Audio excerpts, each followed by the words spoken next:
What's up, YouTube? MTG Joe here. Today we are going to be continuing playing a bunch of different decks to test for the upcoming qualifier weekend. It is the play-in first, so we're going to be starting off with Explorer Best of 1. We've been testing out decks leading up to that. Then the following weekend it's Explorer Best of 3, including the qualifier weekend being Explorer Best 3. It's like Pioneer Light. We've tried out a green-white auras deck. We've tried out Amalia combo, which was very, very powerful. Make sure to check out that video. And today we are going to be playing a deck that it's a very much a Joe deck, if you know me. Mono Red Aggro has been putting up results. So there's kind of like the Wizards Burn version, which we're going to be playing today. And then there's like the Gruul version in Best of 3. I've been playing a lot of the Gruul version. I have it in paper. I played it at my RCQ. That's kind of my go-to deck. But we're going to be playing in Best of 1, the Mono Red version. I think it's better suited in Best of 1 because your burn can be used as a little bit more interaction. It's cleaner mana. I think it's just a little bit more direct. So we're getting the list from Moggin1's profile on Untapped. They went 56 and 17 into Mythic rank 43 with it. So let's jump into the game itself. We'll take a look. So we'll just head over, and this is the list here. So very much akin to, honestly, if you're playing Standard, a lot of these cards kind of carry over. Get 2 Lava Runners and Uncommon. Basically, it's a wizard in addition to the Soulscar Mage, which is a wizard, and Slick Shots Show Off, which allow you to play Wizard's Lightning. Other than that, you have Kumano, Swiss Spears, Monstrous Rage, Play with Fire, Light Up Stage for card advantage, along with Skewer the Critics. So very easy to put this together if you have Standard Mono Red. We have 1 copy of Sokuzan, 4 Ramanapa Ruins, and then 2 Den of the Bugbears. There's some sideboard cards if you're interested. I guess they're kind of just took their Best of 3 deck, played it in Best of 1, but we'll get rid of those because we are only playing Best of 1 today. So what I'm going to do is I will queue up a bunch of games showing the deck performing. I'm going to do a kind of curated set. At the end of the video, there will be a wrap-up where we go over all the stats. As always, though, you can always check out my Untapped profile. Everything's public. You can see all the win rates for all my decks. Every deck we play on stream, off stream, everything like that. If you want to see what I've been working with, you can take a look there. But I will do a synopsis at the end, kind of explaining what my thoughts are, things I might want to change, or just generally how I feel about the deck relative to play in the actual event. If you do enjoy this type of content, we do weekly meta breakdowns for all the formats. It's a little bit in flux right now because of the introduction of Modern Horizon, so we're just waiting for some of the more Eternal formats. And then with the qualifier weekend being this format, Explorer, we've been putting a little bit more focus here. Last weekend was all about Standard because of the metagame challenge. So if you like that, make sure to like, comment, and subscribe. All easy ways to help out the channel. So I will catch you in the gameplay and at the wrap up at the end. Thanks for watching in advance. Alrighty, jumping into some gameplay.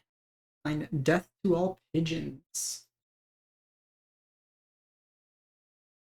So the big thing with this format is play draw. Whoever is usually on the play usually wins this format, having the extra turn. These decks are all super linear. They're all kind of like combo-ish ES decks. Keep this. An interesting hand. I think we put back. This is actually how I want to play this out sequencing-wise.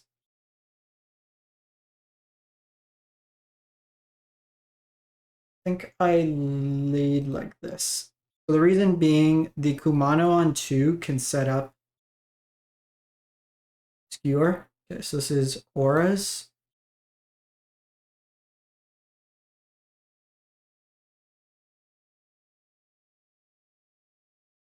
Most likely. Which now we wish we had the second burn spell.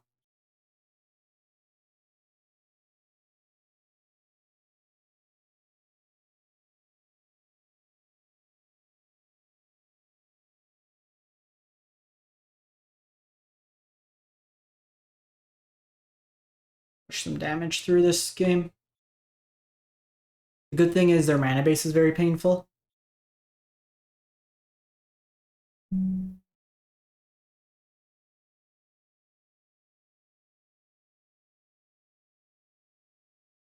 Okay.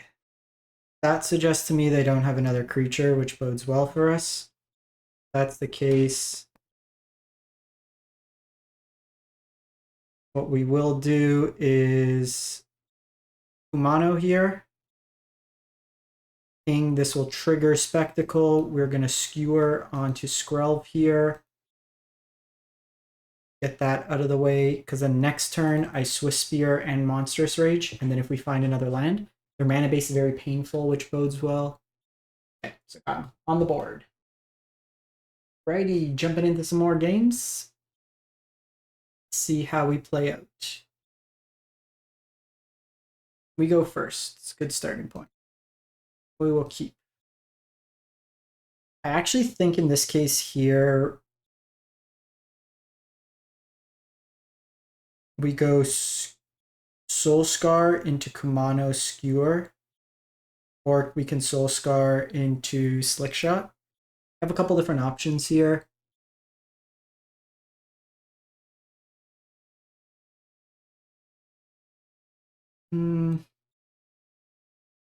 That would bait out the Fatal Push. I probably don't want to do this on 2, and then I can't activate it. Getting this going early. Maybe we still do this. Probably still right. They need to have Fatal Push on 1. So they are mirroring. So the mirror largely comes down to play draw that I've found in matches. It's very similar in the best of 3 format as well. Both players are generally trying to do their thing. I really dislike Skewer as a card. It plays very kind of counterintuitive to how you want to sequence your stuff in this deck. So that's probably them setting up their Skewer.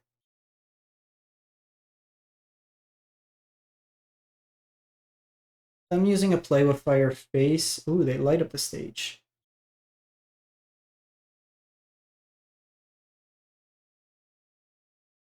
So you see, like, it's very awkward here. I want to cast like a spell pre-combat, so we could have got big damage through. But alas, it didn't allow us. So we can cast that next turn. So we are just going to play this out and pass the turn. So they'll have Kumano here. We'll probably play Swiss Spear.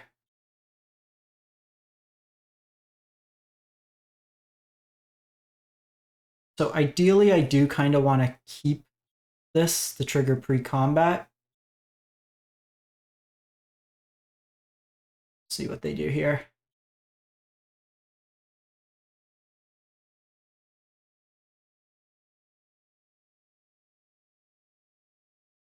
I think we put the block here. Now they could have Monstrous Rage.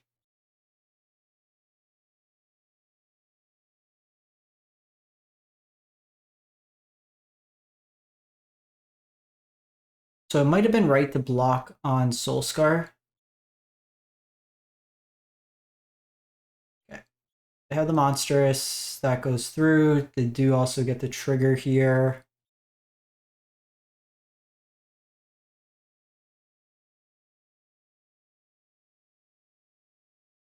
Again, just very awkward when you can't re-enable Spectacle.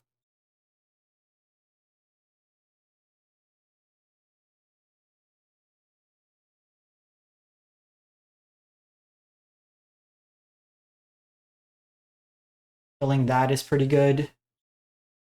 We're going to hold this. Just gets rid of a blocker and attacker. We also get another prowess trigger. We have our lands right now. So we have access to some damage here.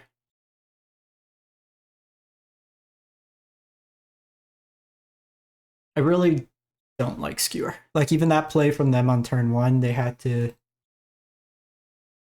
shock, which the shock would have been useful to have around. We are flooding. Doing this pre-combat. They would need double spell.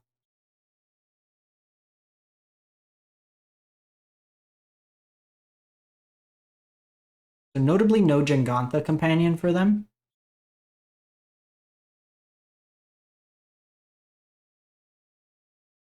Slick shot. We could just die. Get to. Offer the trade.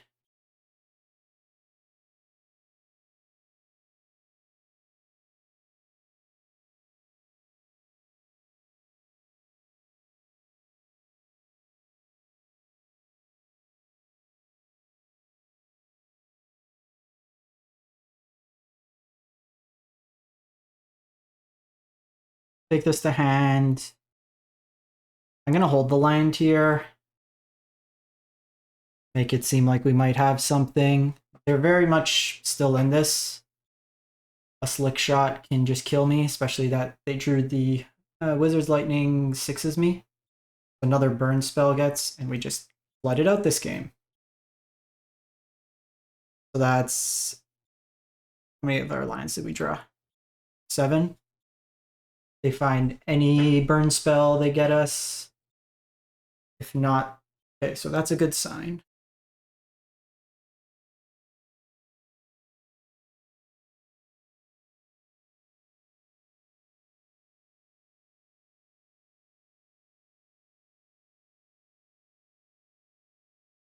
Again, just hold the lands, not really doing much.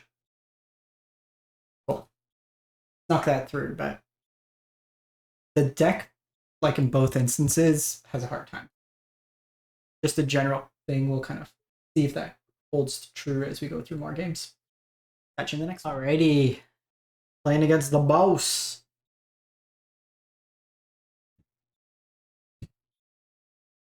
We go first, we'll keep. It's actually an interesting line if we hold back. Play with fire first, but I think we still play get 2 here.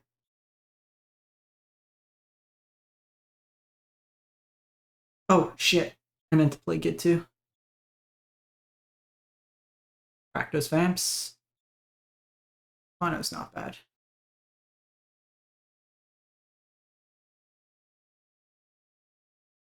I actually think we're just going burn plan here.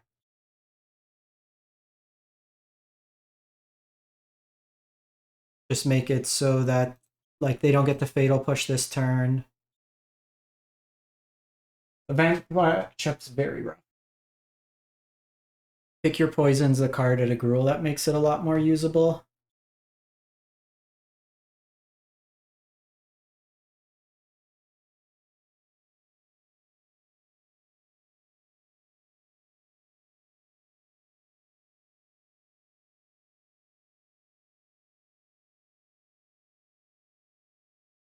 Could just lightning face. It's not enough, so we'll hold off.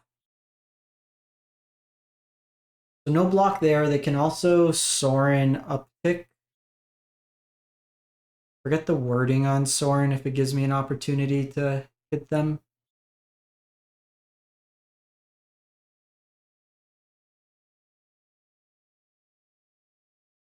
Bane Ripper.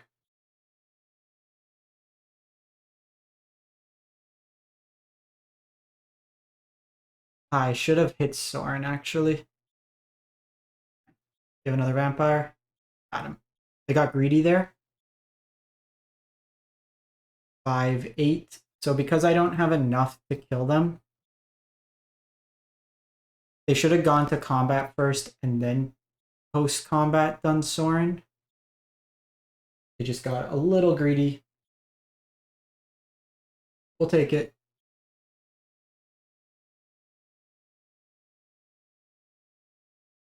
So we could have hit Sorin, but then it doesn't give us the... They can still just plus there. They've been there, that's fine. Second Giganta to hand.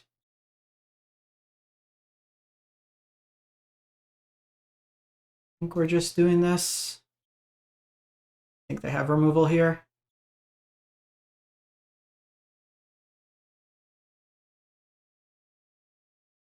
Yeah, they just conceded. So played around their kind of trap, but got him there. So we'll catch you in the next one. Jumping into another game. And looks good. Keep. So notably no removal here, but I think we're fine.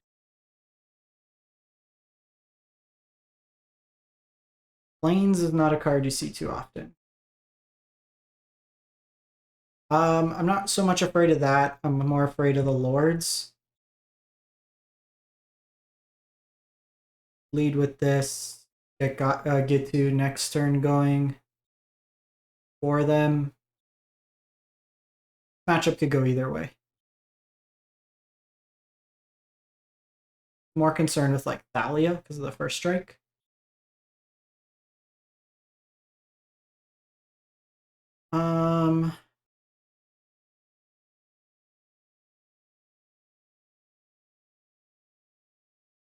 See what they do.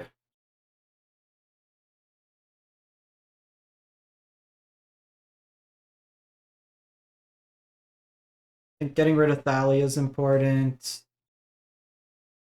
Play this out post combat. The problem is we're kind of out of gas, and this is kind of a common theme with this deck that we've seen across a number of games. I do think perhaps like a Reckless Impulse, like even I can't attack into this Peacekeeper now without a spell. They can name something in the dark,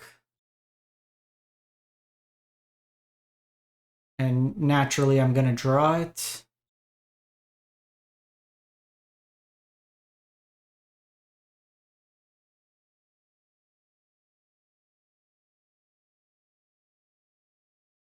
Hey, that's a good one.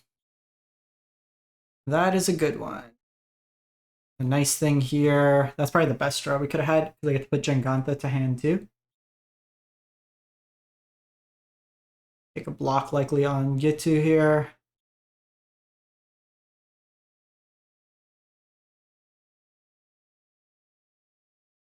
I think I might want to try with like a Reckless Impulse effect.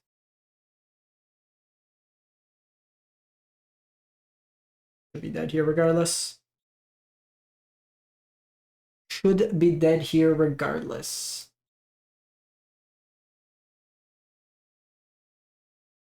Ah, they survive. So I could force in an attack. They can eat something. I think that's fine.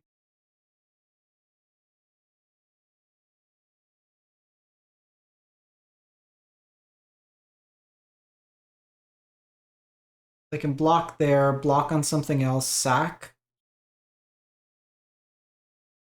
They do that. So this makes it so even if I draw land, they're dead. Not too bad in that respect.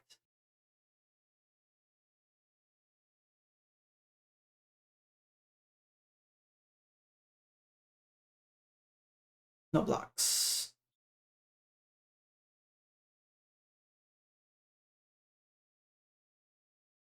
So they have access to double Mutavault here. So double Mutavault blocks two things. Right to still just keep sending. Weird game. Two spells. Full cacophony of creatures. Got him. Got him. See you for the next one. Alrighty, playing Willio 4. Remember, folks, if you do enjoy this type of content, greatly appreciate it if you can. Drop a like and comment on the video. I'm going to lead with Soulscar here, because turn 2, I could Kumano and Skewer. Mono green on the play. Again, just play draw in this format is such a beating, because now they can set up fairly well.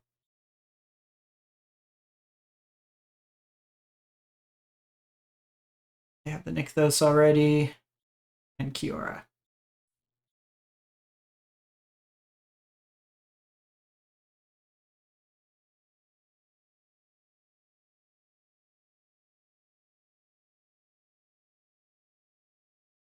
So I do think here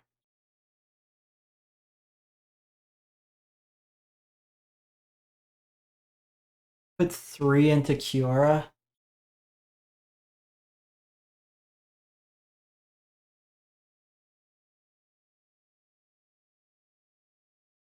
That might be right.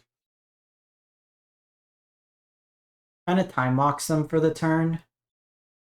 I don't hate. They go like a troll or something, but the problem is like against these big green decks, this is getting more popular as well. You don't have the slick shot, you're kind of falling behind. Yeah, and they have the troll.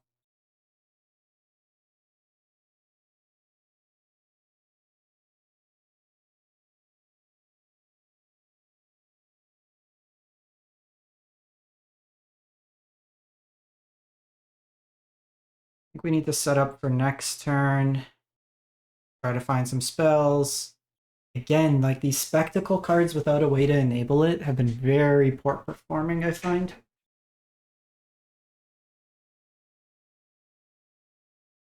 Cavalier of Thorns is probably the worst draw. Mind you, they're probably just going to storm the festival into 2 of them. Manual tap usually suggests access to Kiora.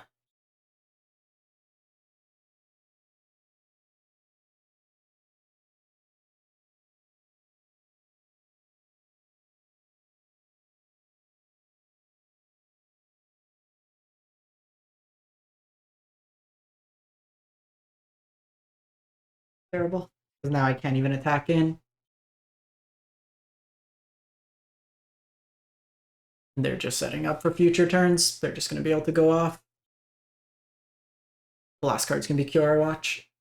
So yeah, they're drawing a bunch of cards. They're presenting a lot more power. And it's going to be very difficult because I can't set up the skewer turn, and we're just drawing lands.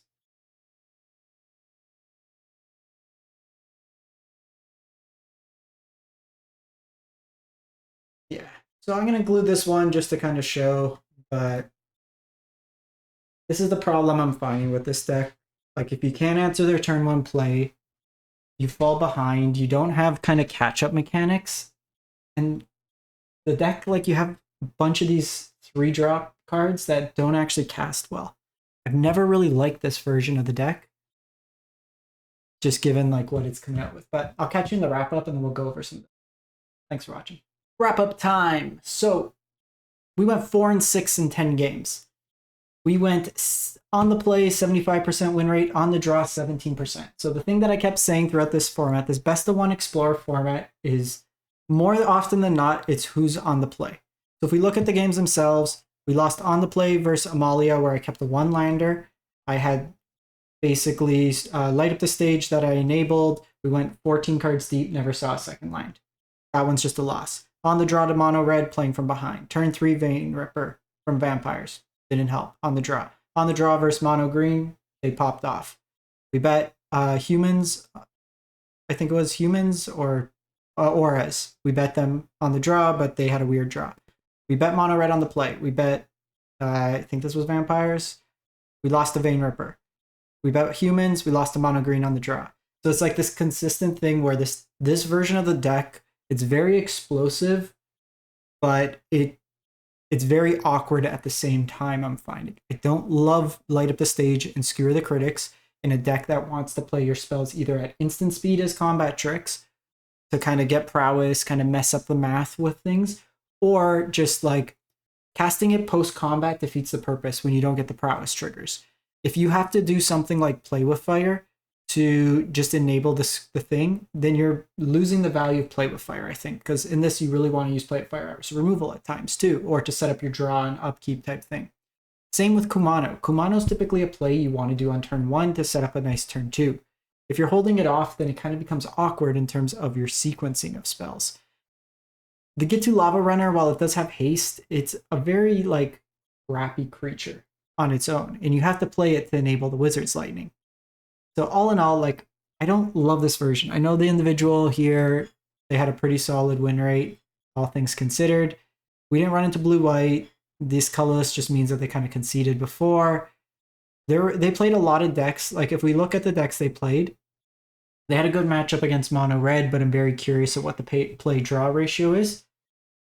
Amalia, they pretty much went 50%, which is my feelings even with the Gruul. Mono green, they did come out ahead, but I think a lot of that is just how your hands line up. There's no indication without, like, there's no companion or anything to indicate whether or not you're playing against mono green. So you don't know, like, how you want to keep your burns, stuff like that. Waste Not, I could see being fine. Phoenix, I could see being fine. Control, I could see being fine. They only played Vampires 2 times. They lost both those games.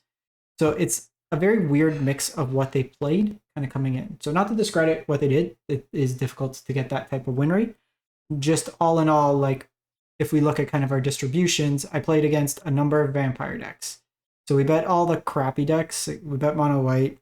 We lost against basically anything that was either combo that went over the top or just had fatal pushes and Vein Rippers and stuff that kind of beat up on us that way there. So if you kind of look at the comparison, like this is my best of 3 version of the deck. I'm 26-9 with it, and this is in best of 3. Vampires matchups 50-50. The Phoenix matchup, something I'm trying to hedge against. Amalia, so one of these was a Greasefang loss. I played Amalia on my iPad, so I'm 2-1 against Amalia. I lost against Greasefang, which you lose against Greasefang. So I think this version of the deck like bodes what better. The reason being, you have ways to protect your spells. Like just doing a naked slick shot feels really bad to me. Questing Druid's better card advantage because you could do it at instant speed. You play it on your opponent's turn. It's a threat in itself. Then Atarka's Command, just it's a flexible card. It can incidentally hose the Amalia combo by preventing life gain. It could give your things reach. It's just got flexibility. And the big thing I think with this deck is you have access to pick your poison in the sideboard, which I pretty much always lose game 1 versus Vampires. If they have it, especially on curve. Pick your poison, the card that comes in, and really helps in that matchup. So those are my thoughts. If I'm going to be playing the best of 1 right now, in all honesty, I'm probably going to play Amalia. It just felt the most consistent of just finding your combo, your turn 3ing people consistently. And I think that's where I would be at. All in all, I might just hold off and play the best of 3 format. I'm not liking best of 1 in the sense of there's very little player agency in terms of a lot of your decisions. Like, I think the sideboard has a big factor in this format where as much as you're trying to like linear them, like Amalia is just like, oops, I combo, I win. Or Vampires is like, ha, turn 3 Vein Ripper. Like, cool, good luck, glad you did it. Like even with the Vampire deck, I was playing it on my iPad. It's the turns you have Vein Ripper, the turns you don't kind of go hand in hand. But those are my thoughts. Welcome yours as well. And let me know what you think about this format where I kind of do curated lists of games, just kind of showing it off and then showing the stats. Thanks for watching. Hope you have a great one. Stay safe.